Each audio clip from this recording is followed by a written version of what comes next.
Ready to dive into the world of Solana and turn your USDT into Sol? Let's get started.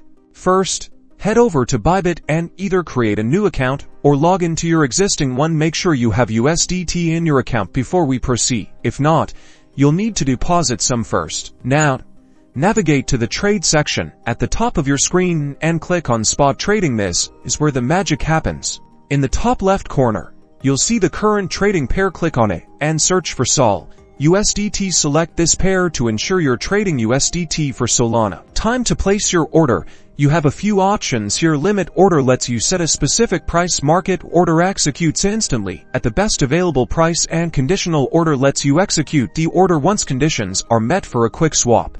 A market order is often the simplest.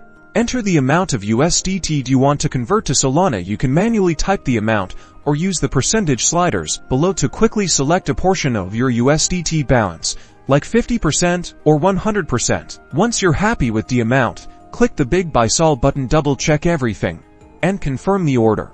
A confirmation message will pop up once your order is executed, showing you the amount of Solana you've acquired. To verify, go to the Asset section, typically located at the top right, and you should now see your shiny new Solana balance. Keep in mind that there will be small transaction fees associated with this swap, so always factor those in when calculating your returns. You can find the details regarding fees on the Bybit website. Congratulations, you've successfully swapped USDT to Solana on Bybit. Happy trading!